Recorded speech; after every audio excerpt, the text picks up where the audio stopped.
మన రాష్ట్ర ముఖ్యమంత్రి వర్యులు కేసీఆర్ గారి మరియు మన నాయకులు జి విఠల్ రెడ్డి గారి ఆదేశానుసారంగా 20 తారీఖు మొత్తం రాష్ట్రమంతా తెలంగాణ రాష్ట్రమంతా నిరసన తెలుపమని ఆదేశాలు ఇచ్చారు.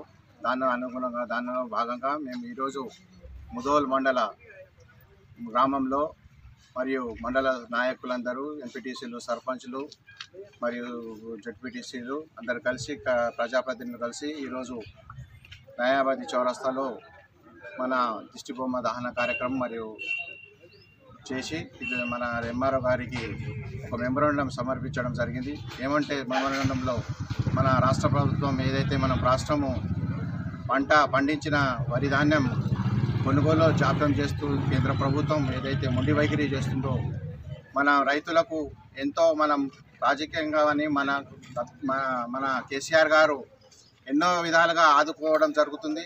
దాంట్లో మన కేంద్ర ప్రభుత్వం దాన్ని మొండి వైఖరి చేసుకుంటూ మన వరి పండించిన పంటను కొనుగోలు చేయడం లేదు. యాసంగి పంటకు ఒక ఇత్తు కూడా తీసుకోవడానికి నిరాకరిస్తున్నారు.